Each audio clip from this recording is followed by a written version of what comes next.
आज के मेहमान। आज के मेहमान इस कार्यक्रम में आज हम आपकी मुलाकात जिनसे करवा रहे हैं, उन्होंने नए महाभारत धारावाहिक में शकुनी का किरदार निभाया। मेरे बच्चे, मैंने तुमसे कहा था रणभूमि में युद्ध हो उससे पहले मनोभूमि में खेला जाता है। और ये किरदार लोगों के खूब मन भाया। जी हाँ, ये हैं टेलीविजन कलाकार प्रणीत भट्ट। इनसे बातचीत की है रेणु चतुर्वेदी ने। आज सुनिए इस बातचीत का दूसरा और अंतिम भाग।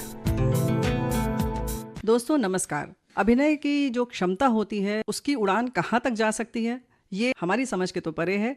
और कुछ कलाकार ऐसे हैं, कुछ अभिनेता ऐसे हैं, कुछ अभिनय कलाकार ऐसे हैं कि अपने अभिनय से हमको दंग कर देते हैं। जी हाँ, आज हमने आमंत्रित किया है टेलीविजन कलाकार, अपने सशक्त अभिनय के माध्यम से हम सबके दिलो दिमाग पर छा गए और एक छाप छोड़ी है।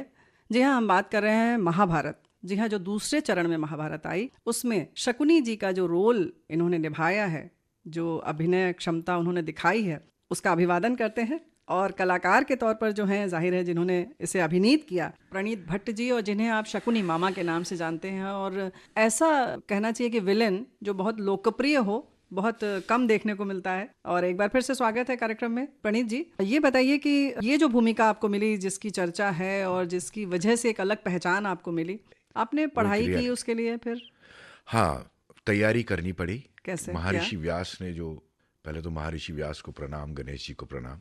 गणेश जी ने पेन डाउन किया है इसको, जी, लिखा है। और महर्षि व्यास ने महाभारत सुनाई है। जी, महाकाव्य है ये। जी, ये बेसिकली जीवन का आत्मज्ञान है। और आत्मज्ञान में क्या हो रहा है कि धर्म की स्थापना हो रही है, जो महाभारत में नहीं वो विश्व में है ही नहीं। चाहे आप साइंस, टेक्नोलॉजी, फिजिकलिटी इसकी बात कर ले, ब्रह्मांड में जो कुछ भी है वो सब है। दूसरी सबसे इंपॉर्टेंट बात इसमें, सारे मानव के इमोशंस हैं। इसमें कुंती भी है जो अपने बच्चे को बहा रही है समाज के डर से। गंगा भी इसमें है। गांधारी भी है जो अपने आंखों पे पट्टी बांध रही है, जो पतिव्रता है। मेरा पति नहीं देखेगा तो मैं भी नहीं देखूंगी। गंगा मैया ने, ठीक है, वो तो मुक्ति दे रही थी। लास्ट वाले बच्चे को बोला जैसे आप रोकोगे मैं चली जाऊंगी, बच्चा तुम्हारे हवाले कर दूंगी। तो महाराज भरत को दे दिया, उनके महाराज भरत के हाथ में पितामह भीष्म को दे दिया। ठीक है, मेरे आज भी पितामह ही निकलता है। उनका वास्तविक नाम है भगवान जय जयकार देवव्रत जी, देव। वो बड़े पितृभक्त थे। पिता के लिए उन्होंने भीष्म प्रतिज्ञा कर ली, तब से उनका नाम पितामह भीष्म बढ़ गया। जी, और भीष्म अष्टमी भी है, और ये साल में 2 बार आती है शायद। बहुत ही महान पर्व माना जाता है इसको। इसको कश्मीर में बुमसीन अठम बोलते हैं। अच्छा। हाँ, इसमें जागृति हो सकती है जैसे पितामह भीष्म को हुई थी। लेकिन इतनी तकलीफ के बाद भगवान कृष्ण ने उनको भी मुक्ति दी थी। 9 दिन वो शैया पे लेटे थे, और वो जो शैया पे लेटे थे वो उनको अपने कर्मों का फल मिला था। जी, देखिए उनकी गलती क्या थी। सबसे पहले तो उनकी गलती थी, उन्होंने युवराज पद छोड़ दिया। जी, पिता के उसके कहने पे युवराज पद चलो छोड़ दिया, ठीक है, आपने भीष्म प्रतिज्ञा भी कर ली, जी, इतना बड़ा बलिदान दे दिया, तो ये बलिदान केवल आपने दिया, लेकिन कंट्री का क्या हाल हुआ, जी, ये हमको वो सिखाता है। तो बलिदान देना पड़ता है, एक कंट्री के बारे में भी सोचना पड़ता है। हित आपको देखना चाहिए। आपको युवराज बनाया गया है, आप उस काबिल हो, आप गंगा पुत्र हो, कर्म करना चाहिए था। आपको कर्म करना, आपको देश के बारे में, देश आपके बच्चे हैं, वो आपका परिवार है, जी, आपको उनके बारे में सोचना चाहिए। प्रणीत जी, अब हम आते हैं आपके अभिनय की विवेचना करते हैं, थोड़ी सी उसके बारे में भी बात करते हैं। जी। कि तैयारी की जो आपने बात की कि बहुत पढ़ना पड़ा आपने, तो और कितनी पढ़ाई की आपने? महाभारत पढ़ी पहले तो? महाभारत महर्षि मैंने व्यास पढ़ी, वाली, मैंने वेदव्यास जी वाली, केवल फिर महर्षि और? व्यास की महाभारत अलग अलग ऑथर्स ने लिखी हुई है। जी। तो मैं सिर्फ एक ऑथर के ऊपर नहीं, मैं ये जानना चाहता था कि हर ऑथर अपने हिसाब से महाभारत क्या बता कैसे रहा है, देख रहा है? कैसे देख रहा है। तो मैंने 2-3 डिफरेंट ऑथर्स की, Siddharth Kumar Tiwari, God bless him, my very dear friend, जिन्होंने महाभारत बनाई है। जी, बहुत ही आत्मज्ञानी है वो, और बहुत भव्य महाभारत बनाई उन्होंने। जी, बहुत तो भव्य। उन्होंने मेरे को मौका दिया, सिलेक्ट हुआ मैं इसमें। तो फिर उनके साथ बातचीत हुई, फिर डिले भी हुआ प्रोग्राम। उन्होंने बहुत मेहनत से ये बनाई। उन्होंने हमारे लिए वैसा वातावरण क्रिएट किया पहले। अभी जब बता रहे हैं आपकी डिले हुई तो कोई परेशानी नहीं हुई आपको कि एक होता है ना कि अब ये चीज़ आ जाए लेकिन अगर विलम्ब हो रहा है तो हाँ, विलम्ब हो रहा था धैर्य उसके, टूटता है। हाँ, उस वक्त भी सिद्धार्थ जी खड़े हो गए। जी मैंने उनसे एक ही प्रश्न पूछा, मैंने क्या? उनसे ये पूछा कि सर मेरे को आप एक बात बताइए, आप महाभारत अवश्य बनाएंगे ना? तो उन्होंने मेरी तरफ आंखों में आंखें डाल के बोला, अवश्य बनाऊंगा प्रणीत, और विश्वास रख, क्या बात है। तू तैयारी कर, और ये महाभारत है, ये आत्मज्ञान की कथा है, ये तेरे को भी टेस्ट कर रही है, मुझे भी टेस्ट कर रही है, हम सबको कर रही है, और जब तक ये समझ में नहीं आएगी ये महाभारत होगी नहीं। उन्होंने ये शब्द किया, उसको पहले जीना पड़ेगा। तो होगी। तो इसीलिए मैं भावुक हो जाता हूँ, क्योंकि मैं महाभारत होते हुए देखा है, मैंने वो सारे इमोशंस को देखा है जीते हुए, और मुझे वहीं से समझ में आ गया कि ये सारे लोग जो है आज भी संसार में महाभारत ही चल रही है, ये सारे किरदार तो जीते जागते चल रहे हैं। जी और मैं तब महाभारत के समय पे हमको बोला गया था कुछ और आप शूट नहीं कर सकते हो, तो मैंने दाढ़ी बढ़ाई थी, तो मुझे कुछ तो करना था, तो मैंने बच्चों को पढ़ाना शुरू किया। अच्छा स्कूल में। हाँ, अच्छा हाँ, मैं उनको फोटोग्राफी सिखाता था। हाँ। मैं 4वीं कक्षा से लेके 12वीं कक्षा के बच्चों को पढ़ाता था फोटोग्राफी। बहुत आनंद आता था। कितने महीने शूटिंग चली और आपने कितने महीने तक कहीं और कुछ नहीं किया? मैंने करीब 1.25 साल कुछ नहीं किया। अच्छा, और दाढ़ी आपकी ओरिजिनल है? हाँ, मतलब बड़ी हुई खुद हाँ की हाँ है? बड़ी, वो क्योंकि मैं वो चिपकाना, वो ओरिजिनल करना था, अच्छा क्योंकि वो चिपकाएंगे विपकाएंगे तो वो फिर वो आर्टिफिशियल लगेगा। जी थोड़ा सा भी हंस दिया तो दाढ़ी निकल जाएगी, बिल्कुल। तो वो जीना पड़ा, मुझे शौकीन बनना था। अच्छा, उसके बाद चलिए ये तो हो गया कि दाढ़ी आपने अपनी रखी। हाँ। और बच्चों को पढ़ाया, मैं बच्चों का वो फिर? बताता हूँ, मेरे छोटे, उनसे मैंने पूछा, तो उन्होंने मेरे से पूछा कि सर आप ये इतनी दाढ़ी बढ़ाए जा रहे हो, ना ट्रिम कर रहे हो ना शेव कर रहे हो, क्या हुआ? तो मैंने कहा मैं एक रोल की तैयारी कर रहा अच्छा। हूँ। बोले कौन सा रोल? मैंने कहा महाभारत में मामा शुकनी। बोले मामा शुकनी कर रहे हो आप? तो मैं हैरान हो गया, इनको महाभारत के बारे में पता है? मैंने कहा आपको पता है महाभारत? जी बोला हाँ पता है, हमारे स्कूल में पढ़ाते हैं, यहाँ इंटरनेशनल स्कूल में। जी देखिए कितनी बेहतरीन बात है। और आज हम देश में, अभी मेरठ में हम गए थे एनुअल फंक्शन पे, वहाँ पे चीफ गेस्ट, वहाँ पर सारे टीचर्स भी आए थे, पूरे मेरठ डिस्ट्रिक्ट के सारे स्कूल्स के, और सब मेरठ के टीचर्स ये चाहते हैं कि भगवद गीता को एज एन एकेडमी में लिया जाए जी। ताकि आत्मज्ञान बच्चों को बचपन से दिया जाए, फिर उनकी चॉइस है जीवन में। मुहिम चल रही है, जी। तो हमने भी बताया, यही बात की, ठीक है, और इंटरनेशनल स्कूल पढ़ाया जा रहा है। क्या बात है। ये बात तो है, सरकारी कामकाज के हिसाब से होगा, लेकिन हमारे जो श्रोता सुन रहे हैं, एक अभिभावक के तौर पर तो हम बच्चों को ये शिक्षा दे सकते हैं। बिल्कुल, घर में बिल्कुल, इसको शुरू करना चाहिए, ये हम भी गुजारिश करते हैं इस मंच प्लीज से। Please please. और बच्चों को ये ज्ञान दें। देखिए मैं को ये बता रहा हूँ कि जब आप आत्मा के बारे में जानते हैं तो आपका हीरो डेफिनेटली शिव शंभू ही बनेगा ना। बिल्कुल सही बात है। इसलिए तो हम अपने बच्चों का नाम कभी शिव रखते हैं, कभी शंकर रखते हैं, कभी श्री राम रखते हैं, कभी श्री कृष्ण रखते हैं। ये सब हम क्यों रखते हैं? यही तो चरित्र, रामचरित्र मानस है, श्री राम के चरित्र के बारे में जानने के लिए, जीवन जीने की कला है। श्री कृष्ण जगत गुरु है, जिन्होंने आत्मज्ञान दिया, अर्जुन को दिया है, ठीक है, हम सबको दिया है। आत्मा के बारे में, जीवन के बारे में बताना बहुत आवश्यक है। बिल्कुल सही बात है कि न बताना या कि बहुत बड़ा सत्य छुपाना हो गया एक तरीके हाँ से, वो जी, भी झूठ बोलना ही वो होता भी है। मैं तो हर मंच पे जाके बोलता हूँ। मैं हर किसी को भगवान श्री शंकर का त्रिशूल दिखाता हूँ कि देखो 3 डायमेंशन का जीवन है, जी। केवल शरीर नहीं हो तुम, एनर्जी भी हो और आत्मा भी हो। क्या बात है। हाँ, वाह। सत्यम शिवम सुंदरम, वही हमारे भारतवर्ष के 4 शेरों के नीचे लिखा हुआ है, सत्यमेव जयते। जी, सत्य की ही विजय होती है। और उन्हीं का शेर है। तो प्रणीत हम जी। बैठे हुए हैं, श्री राम की प्राण प्रतिष्ठा भी हो गई है, जी। राम मंदिर भी बन गया है। धन्यवाद, धन्यवाद भारतवर्ष का, धन्यवाद सभी संतों का, कार सेवकों का, और धन्यवाद हमारे पूर्वजों का। ये बात तो बिल्कुल। धन्यवाद हमारी भारत माता का, शिव शंभू का, जिस भारतवर्ष में हम पैदा हुए हैं। Thank you. ये जो आपका बहुत ज़्यादा कहना चाहिए कि कृतज्ञता है, कृतज्ञता का भाव है आपके में, बहुत ज़्यादा विनम्रता है, ये सामने दिख रहा है, श्रोताओं को हम बताना चाहेंगे, और ये दिल से आपके निकल रहा है। हर बात में आप हाथ जोड़ते हैं। ये आमतौर पर ये जो दुनिया है जिसमें हैं आप, अभिनय की दुनिया में, लगता है कि इतने विनम्र लोग नहीं चलते हैं, लेकिन आप चल रहे हैं।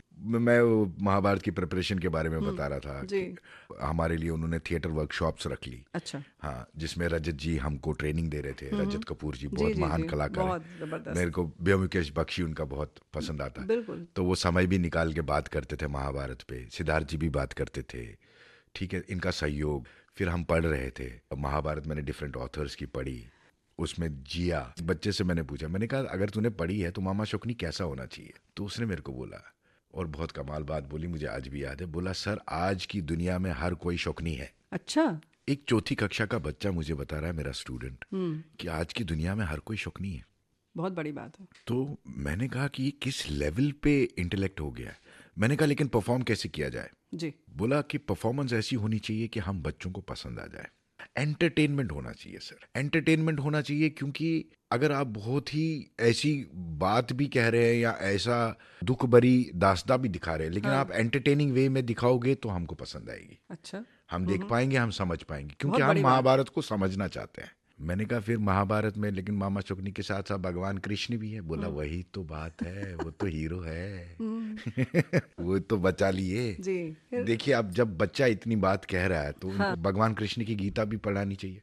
बिल्कुल सही बात है। तो आपने तैयारी कैसे की ये फिर मैं दोनों तैयारी- एक साथ लाना, कि क्रूरता कह सकते हैं उसको, या एंटरटेनमेंट।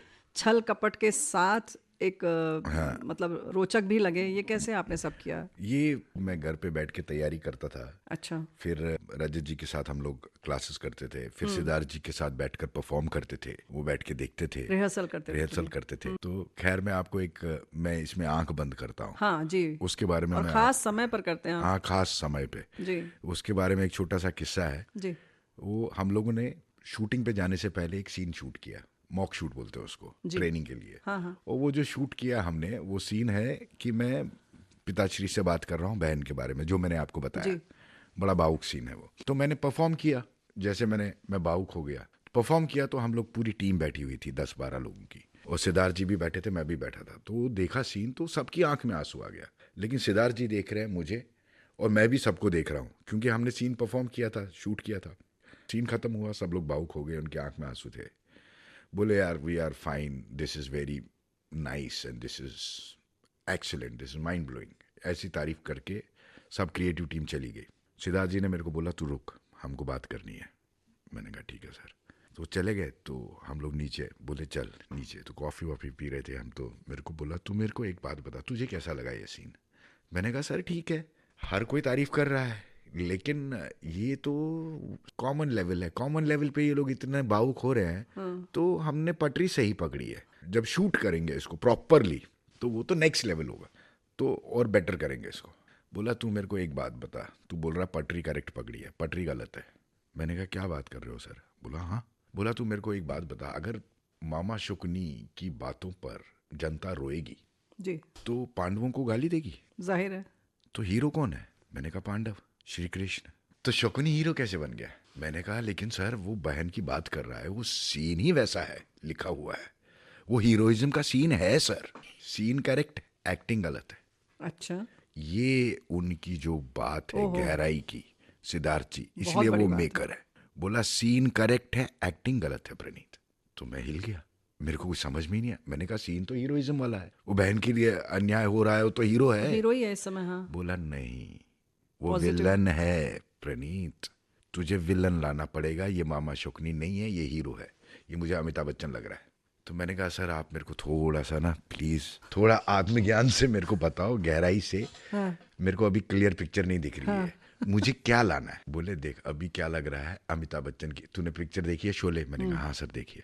बोला अभी क्या लग रहा है कि अमिताभ बच्चन की बहन के साथ अन्याय हुआ है, अच्छा। इसलिए ये हीरो आ रहा है। हाँ। तो मैंने कहा किसकी बहन के साथ अन्याय हुआ? बोला गब्बर सिंह की बहन के साथ अन्याय हुआ है। तो सोच वो क्या करेगा, वो पहले ही गब्बर है, और अगर उसकी बहन के साथ अन्याय हुआ तो वो क्या कर देगा? वो है शुकनी, वो रावण का भी बाप है। तब होती है महाभारत। गूज़बम्स हो गए। मैंने कहा अरे बाप रे, इतना बड़ा विलन है? बोला इतना बड़ा विलन है प्रणीत। तो सीन करेक्ट है, एक्टिंग गलत है। यहाँ अमिताभ बच्चन है, अमिताभ बच्चन नहीं चाहिए हमें, हीरो नहीं चाहिए। अमित जी का नाम इसलिए गुरुदेव हैं वो। जी, जी। जय जयकार उनकी। बिल्कुल। थोड़ा बहुत हमने उनसे सीखा है और परफॉर्म कर रहे हैं, लेकिन हम जब भी हीरो की बात करते हैं तो अमित जी का ही नाम आता है जी, सामने। बिल्कुल। वही हमारे हीरो आइकॉन है जी। अभी भी है और हमेशा रहेंगे। बिल्कुल। तो और विलन की बात करते हैं तो गब्बर सिंह, अमजद साहब की याद आती है। जी। What a performer. उनकी याराना फिल्म बहुत अच्छी है मेरे हाँ। को। वो पॉजिटिव भी करते हैं तो बहुत अच्छा करते हैं। तो मैंने कहा गब्बर सिंह, तो मुझे वो बच्चे की बात कनेक्ट हो गई। एंटरटेनमेंट चाहिए। जैसे गब्बर सिंह आता है ना स्क्रीन पे, बहुत मिला टेरर जुला लगता है, लेकिन जब जाता है ना तो बोलते कब आएगा कब आएगा कब आएगा। तो ऐसा ही चाहिए एंटरटेनमेंट। तो मैंने सिद्धार्थ जी को बोला ठीक है सर, आज हमारे घर में पूजा है।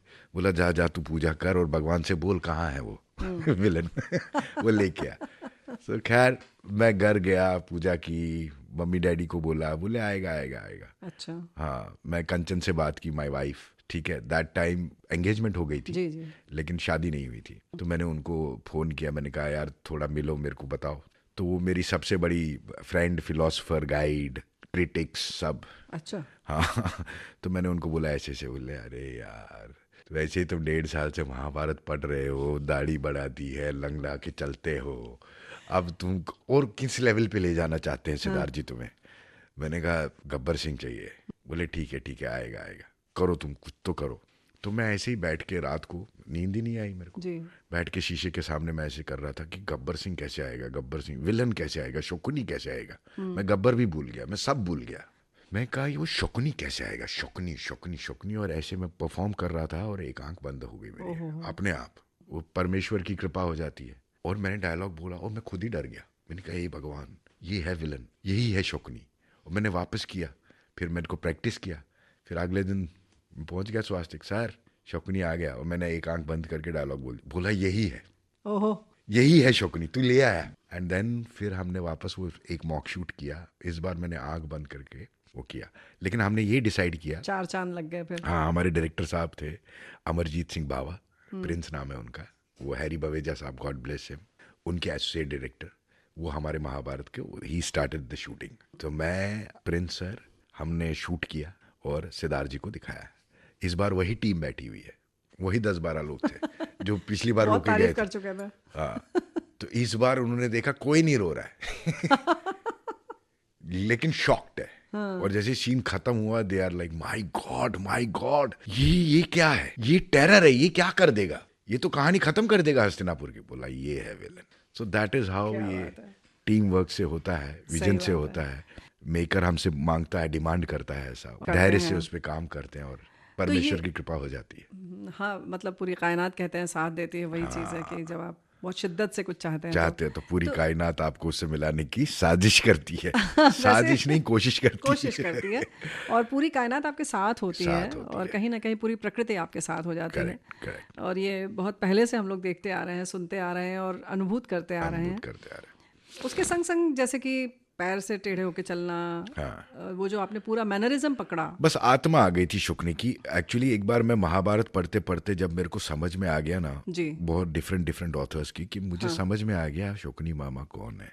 एक नॉर्मल लड़का है जी, एक राजा का बेटा है, एक बहन का भाई है और अपनी बहन से बहुत प्यार करता है, अपने देश से बहुत प्यार करता है, अपने परिवार से बहुत प्यार करता है और हमारे जैसा ही है, आपके जैसा ही है, सिंपल है। अब उसको अपनी बहन के लिए इतनी शिद्दत है, अपने परिवार के लिए, कि वो नहीं देख सकता अन्याय, किसी भी हद तक जा सकता है। बस उसने कदम उठाया, उसकी आत्मा आ गई, मैं जीने लग गया एज मामा शुक्नी। अच्छा, कॉन्टिन्यूटी की जब बात आती है इस तरीके के कैरेक्टर में, खास तौर से बहुत ज़रूरी था कि कहीं से कोई चूक ना हो जाए। हाँ। तो कभी कुछ हुआ या मेकअप और सब चीज़? नहीं, क्योंकि दाढ़ी हमने खुद बढ़ा ली थी, तो कोई दिक्कत ही नहीं थी, कोई असली थी। और उसको मैं खुद ही, मैं किसी नाई के पास भी नहीं जाता था, खुद ही डिजाइन किया था मैंने। अच्छा, हाँ, और जाके वो लुक दिखाया था मैंने सिद्धार्थ जी को, तो बोले ये परफेक्ट है, ये मूंछे ऊपर। हाँ, वो खूबसूरत लग रहा था, वो सेट पे ही हुआ। सिद्धार्थ जी उस दिन थे वहां पे, हम लोग शूट कर रहे थे, तो जब मैं लाफ कर रहा था तो दांत एकदम स्माइल आ रही थी। अच्छा। बोले यार ये बहुत खूबसूरत लग रहा है। हाँ। मैंने कहा आप इसको खूबसूरत क्यों नहीं दिखाना चाहते, अब आँख भी बंद कर रहा है, सुंदर है आपके। तो बोला नहीं अभी यहाँ पे हो गया। अच्छा। तो बोला नहीं थोड़ा सा होना चाहिए। हाँ। तो वो है लार्जर देन लाइफ, उनका सिनेमा विजन है। तो किशोर दादा थे मेकअप मैन, तो बोले इमीडिएटली आइडिया आया, बोले सर वो एडिबल पेंट लगा देते दांतों पे, 2 दांत। हाँ। तो वो दांत भी थोड़े काले किए, टेढ़े मेढ़े से लगते हैं। तो जब वो स्माइल किया तो वो एकदम विशियस लगता है जी। रोल में अभिनय के समय आपने किसका थोड़ा थोड़ा सब डाला, किसको देखा, कैसे आपने? देखिए हमें बोला गया था पुरानी महाभारत मत देखिए। अच्छा। लेकिन ऐसा क्या है कि क्यों नहीं देखें, ठीक है, मतलब हमें बोला गया था, इसलिए नहीं बोला गया था कि मत देखो, ये बोला गया था कि कॉपी नहीं करनी है। हाँ, इसीलिए हमें जीना है। तो मैंने क्या किया काम, मैंने कहा मैं तो पढ़ ही रहा था, मैंने सबकी देखी। मैं गुफी पेंटल साहब का बहुत बड़ा फैन हूँ, ठीक है, भगवान उनकी आत्मा को शांति दे। अभी वो महाभारत का प्ले कर रहे थे, भगवान उनकी आत्मा को शांति दे। उसके बाद अब हम कर रहे हैं उसमें, उनके ही आशीर्वाद से कर रहे हैं, ठीक है। तो इतने एज में भी वो परफॉर्म कर रहे थे स्टेज पे, तो वो भगवान ही है। उस एज में हम कर पाएंगे परफॉर्म नहीं कर पाएंगे तो भगवान ही जानता है। लेकिन उनके प्रसाद से थोड़ा बहुत हमने सीखा। जी। बचपन से हमारे इतने फेवरेट कलाकार थे वो बोलते थे खींच भांजे। तो मैंने देखा वापस उनके सीन्स देखे तो मेरे को अच्छा लगा, ये मैंने वहाँ से पकड़ा। ठीक है, मैंने एनटीआर साहब जो साउथ में बहुत बड़े कलाकार हैं, उनकी दानवीर सूर्यपुत्र करना देखी। उसमें उन्होंने ट्रिपल रोल किया है। अच्छा। उन्होंने किया है दुर्योधन, कृष्ण और कर्ण। और पता ही नहीं लगता है कि ये तीनों एक ही कलाकार कर रहा है। तो उनका मैंने अहो अहो सुभागु सुभागु अंधु अंधु इंद पांडवा, तो वहां से मेरे को वो आइडिया आया। जॉनी डेप कन्नड़ को भी बोल लेते हैं? हाँ? नहीं वो आपने उनका रट डायलॉग लिया? उनका रट लिया मैंने। तो और सुनाइए ना। तो नहीं, लेकिन कन्नड़ नहीं, वो नहीं बोल पाता हूँ मैं, ठीक है, लेकिन उनका वो जो स्टाइल है जी। वो मेरे को बहुत भा गया। जॉनी डेप का स्टाइल, वो जो पायरेट्स ऑफ कैरिबियन में चलता है, वो जो बोलता है कि thanks for calling I am Captain Jack Sparrow, उसका स्टाइल है वो मेरे को अच्छा लगा। ठीक है, अल पचिनो है। फिर हॉलीवुड में भी एक महाभारत, वो भी मैंने देखी। मैंने कोई महाभारत छोड़ी नहीं, मैंने सबको देखा। क्योंकि इतनी बड़ी रेस्पॉन्सिबिलिटी थी, मैं ये देखना चाहता था लोगों ने क्या किस लेवल पे रेस्पॉन्सिबिलिटी निभाई है और क्या समझा है क्या। उसके बाद आत्मा तो आ ही गई थी शुक्नी की, तो थोड़ा थोड़ा स्टाइल, थोड़ा ये, लेकिन वो क्या होता है ना कि नकल में भी अकल चाहिए। बिल्कुल चाहिए। बिल्कुल। आप नकल नहीं कर सकते हो, आपको आत्मा लानी पड़ेगी, वो स्टाइल आ जाता है।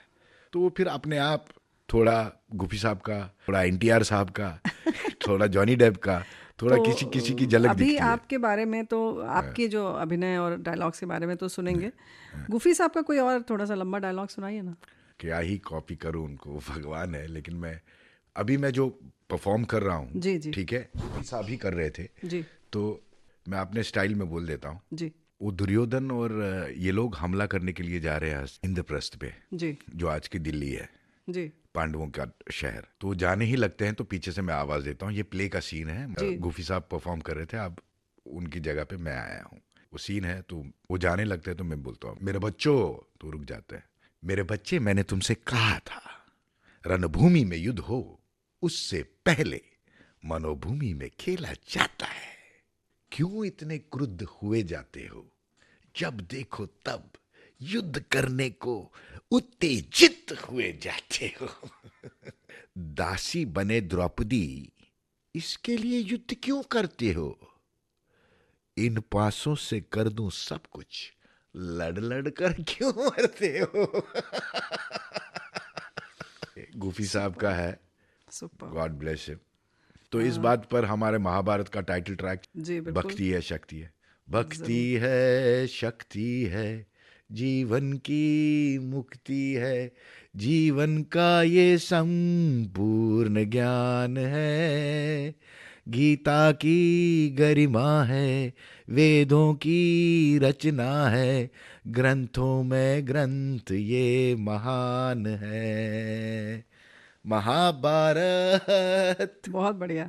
अब हम खुद आपका अभिनय जो है सुनना चाहेंगे, डायलॉग जो आपने बोला है। मेरा जो महाभारत का है, ये तो आपने सुना ही होगा, सबसे फेवरेट है। ये मिहिर बूटिया साहब ने लिखा है, सिद्धार्थ सर ने लिखा है। उन्होंने पुत्र लिखा था, लेकिन मेरा दुर्योधन बहुत प्यारा बच्चा है तो मैं उसको बच्चा ही बुलाता हूँ। मैं सारे बच्चों को बच्चा ही बुलाता। मेरे बच्चे, मैंने तुमसे कहा था रणभूमि में युद्ध हो उससे पहले मनोभूमि में खेला जाता है। धर्म ही तुम्हें युद्ध जिताएगा, युधिष्ठिर का धर्म तुम्हें युद्ध जिताएगा, क्योंकि जो धर्म के रास्ते पर चलते हैं उनके साथ बहुत अधर्म किया जा सकता है, क्योंकि वो धर्म का रास्ता कभी नहीं छोड़ेंगे और तुम अधर्म पे अधर्म करते जा सकते हो। धन्यवाद। प्रणीत जी, यहाँ पर धन्यवाद और रेणु कुछ जी। मंच के बारे में आप बताइए कि किस तरह से आपने क्या वहाँ पर कुछ नया प्रयोग किया, या मतलब डायलॉग डिलीवरी में क्या किया आपने? नहीं, नया प्रयोग नहीं, हर किरदार की अपनी अपनी एक आत्मा होती है, एक उसकी लय होती है, एक उसका जीवन शैली होती है, एक उसकी एजुकेशन होती है जी बेसिकली। जी उसी से डिपेंड करता है कि वो किस तरीके से बोलेगा, किस लेवल पे बोलेगा, किस कॉन्फिडेंस से बोलेगा। वो राजा है या एक सिंपल, जैसे मैंने एक रोल किया है पोरस, जी। पोरस में मैंने एक्सेंट चेंज कर दिया क्योंकि वो ईरान के बादशाह थे, आज भी उनको वहाँ माना जाता है जैसे? डरायस, किंग डरायस। तो कहानी जो पोरस की है वो उस सदी की है। तो मैंने विलन किया था। इसमें 2 हीरो है, एक भारत से पोरस है हमारे महाराज, और मेसोपोटामिया से अलेक्जेंडर।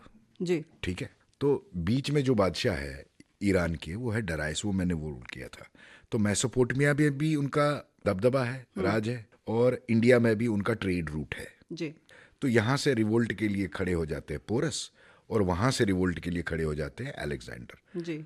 डराइस के खिलाफ। तो उनकी एक कारोबारी थे, तो कारोबार एक सिंपल आदमी है जी।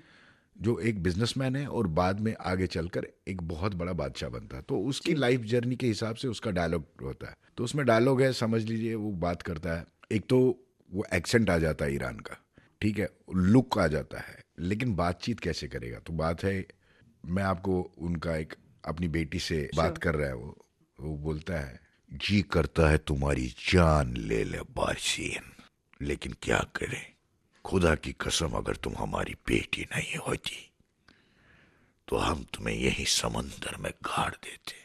तो ये उनका एक्सेंट आ जाता है। ये सब किरदार के अपनी अपनी आत्माओं, उनकी एजुकेशन क्या है, किस हिसाब से, उस हिसाब पे डिपेंड करता है। अभी देखना, मैंने ये बिल्कुल सिंपली बोल दिया। प्रणीत जी, यहाँ पर एक बात ये बताइए मुझे कि आवाज़ जो है, आप जो उसमें क्रिएट तो कर लेते हैं, डायलॉग डिलीवरी हो जाती है, आपकी आवाज़ बहुत अच्छी है खुद ब खुद। धन्यवाद। इसके लिए कुछ खास करते हैं? हाँ, इसके लिए मैं ओम का उच्चारण करता हूँ सुबह शाम। आवाज़ बेसिकली क्या होता है कि साउंड बॉक्स खुलना चाहिए। जी। मैं बड़ा ओपनली आज पूरे देश को बताना चाहता हूँ कि ओम नमः शिवाय मूल मंत्र है ब्रह्मांड का, और ओम जो है ये मूल मंत्र है। जी। आप सूर्य के पास आपने आप प्रोब भेजा, वहाँ से भी ये आवाज़ आ रही है, ओम,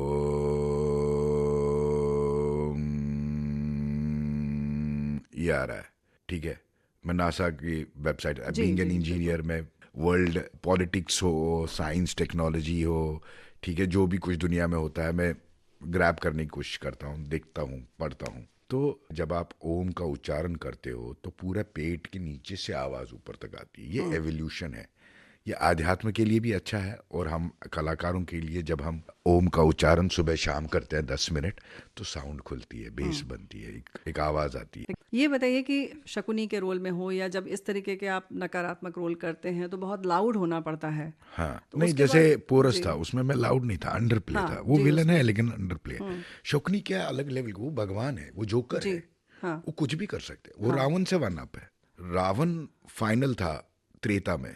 द्वापर में रावण जो थे वो दुर्योधन थे। दुर्योधन के ऊपर शकुनी चला गया। रावण तो ये था कि आके मार दो, जी। ठीक है, मैं मानूंगा नहीं। शकुनी वैसा नहीं है। शकुनी के पास रावण के 10 सर है, लेकिन उसके पास एक 11वां सर भी है। जी। वो डिप्लोमैट है, उसमें कोई घमंड नहीं है। उसको बस एक ही लक्ष्य है, साम दाम दंड भेद, ठीक है। इसीलिए उनके सामने श्री कृष्ण जगत गुरु के रूप में है, लेकिन धर्म की स्थापना के लिए। लेकिन मैं अच्छाई के लिए करूंगा, तू जो करेगा मैं तेरे से वन अप हूं। ऐसे ही हम सनातन धर्म, मतलब अगर अंग्रेजी में बोले एटर्नल यूनिवर्सल लॉ, उसे बोलते हैं सनातन धर्म जी। संस्कृत में। एटर्नल यूनिवर्सल लॉ ये है कि एवोल्यूशन में सत्यम शिवम सुंदरम हमेशा रहेगा। वी आर कॉन्शियस, जी। ठीक है, और कॉन्शियंस में सत्य शिव वही सुंदर है, ठीक है। तो जितना बड़ा विलन बन जाएगा उससे बड़ा हीरो बन जाएगा, क्योंकि ये एवोल्यूशन चलता ही रहेगा। ये शुरू हुआ है और सनातन है और एटर्नल है, ये ब्रह्मांड रहेगा ही रहेगा, ठीक है। और इसका संचालन जो है ना, वो यूनिवर्स के पास है। यूनिवर्स एक ना एक हीरो भेज देगा। अगर विलन भेजा है ना तो उससे बड़ा हीरो भेज देगा। तो प्रणीत जी, अब इसके बाद जी। फिर जैसे आपने पहले कहा था कि हम 2 ग्रे कैरेक्टर करते हैं या विलन, तो फिर हीरो की। विक्रम भट्ट साहब के साथ फिल्म कर रहा हूँ। अच्छा। हाँ, एज अ विलन कर रहा हूँ। उन्होंने विलन बुलाया, अभी शूटिंग शुरू फिर हो विलन? जाएगी। हाँ, मतलब कुछ ज्यादा अब जच गया मामा आपको। शकुनी के बाद ना पोरस भी विलन था। लेकिन पॉजिटिव मैंने नारद मुनि का रोल किया, मैंने भगवान दत्तात्रेय का रोल किया है, ठीक है। तो मेरा नारद मुनि मेरे फेवरेट है। हाँ। लेकिन उनको भी वो बोला जाता है विलन, लेकिन वो जगत कल्याण के लिए विलन है ना।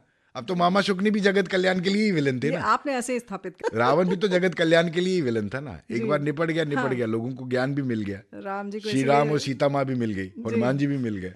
तो जो भी विलन करता है, मुझे लगता है शिव जी की लीला है, उनके निर्माण और विध्वंस दोनों उनकी गोद में खेलते हैं। ये बात तो सत्य है। यही है तो इतना आध्यात्म का जो आपको ज्ञान है, हाँ। उसके बाद ये अभिनय में आना, हाँ। तो कैसे सामंजस्य रखते हैं? वो कलाकार ही नटराज है, मेरे को आशीर्वाद ही उन्होंने दिया था, तो अब कलाकार रोल भी वही देते हैं, जो मैं कर तो देते वही है, करते तुम हो कन्हैया, नाम हमारा हो रहा है। लेकिन ये जो आप अभी बात बता रहे हैं, ऐसे तो हमारे साथी और बहुत सारे, मैं युवा साथी खास तौर से ऐसा सोचेंगे कि बस वही सब कुछ कर रहे हैं तो आराम से बैठ जाएंगे।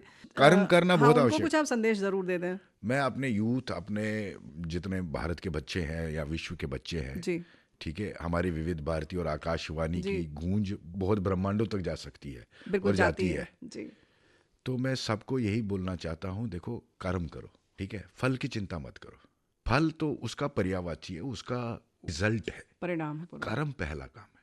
देखो, सांस लेने के लिए कर्म करते ही हो ना, खाना खाने के लिए कर्म करते ही हो ना, तो जीवन में कुछ तो करो, जी, लेकिन ऐसा कुछ करो ज़मीर में दम हो, ज़रूरतें कम रखो। लाइन है ना रोहित शेट्टी फिल्म की, अजय देवगन साहब बोलते हैं, मेरी ज़रूरतें कम है इसलिए मेरे ज़मीर में दम है। क्या बात है। तो ज़रूरतें कम रखो, नशा मत करो, ठीक है, माँ बाप की सेवा करो। उन्हें पैसों की आवश्यकता नहीं है, माँ बाप को प्रेम की आवश्यकता है, सम्मान की आवश्यकता है, मुस्कुराहट की आवश्यकता है। मुस्कुराओ यार।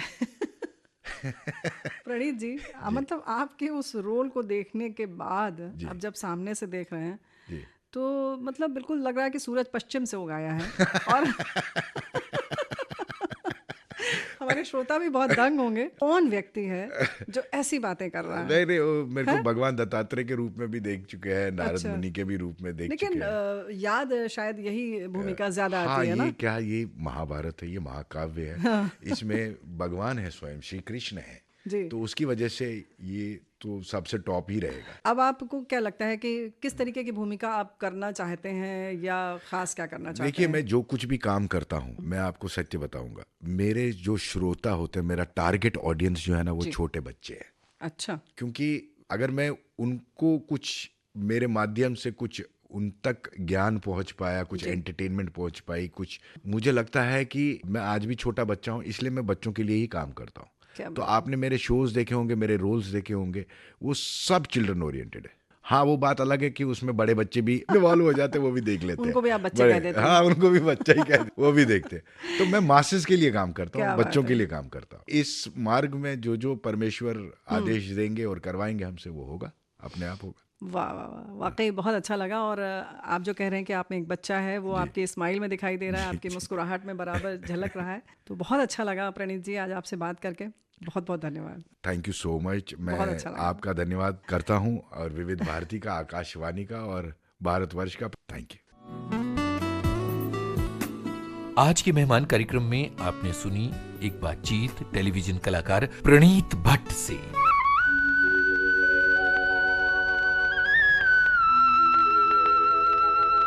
इनसे बातचीत की रेणु चतुर्वेदी ने। ये इस बातचीत का दूसरा और आखिरी भाग था।